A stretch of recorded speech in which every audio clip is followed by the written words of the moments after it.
Sport Actu, c'est l'actu sport. En ce mercredi 9 août, que s'est-il passé? On démarre avec de l'équitation. Ce sont les championnats du monde à Herning au Danemark. Manon Moutinho et Lambert Leclésio ont tous les deux décroché l'or dans la discipline de la voltige.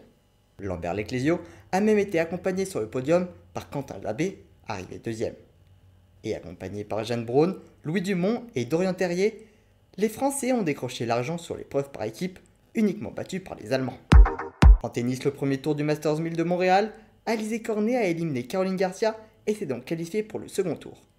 Serena Williams, Jelena Ostapenko, Simona Halep, Carolina Pliskova, Layla Fernandez, Corey Goff et Elise Mertens se sont également qualifiées chez les favorites.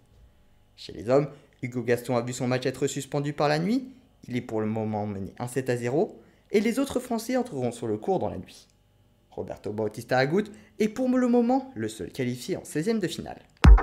Autre actualité tennis, Serena Williams, numéro 1 mondiale pendant 319 semaines et victorieuse de 23 titres du Grand Chelem en simple, a annoncé qu'elle allait mettre un terme à sa carrière après l'US Open en septembre prochain.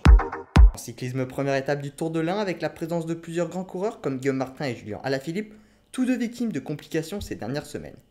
C'est Jake Stewart de la Groupama FDJ qui s'est imposé et qui prend donc la tête du général. Enfin en VTT, la manche de Coupe du Monde à Mont-Sainte-Anne au Canada. Ce week-end, le champion de France Titouan Carod a remporté sa première victoire sur le circuit international et remonte donc à la 5e place du général, dominé par le Suisse Nino Schurter. Chez les femmes, c'est la Suissesse Yolanda Neff qui s'est imposée. Première française, Lena Giraud s'est classée 6e, juste devant la néerlandaise Anne Terpstra, leader du général. Voilà pour les actualités du jour, à demain dans Sport Actu.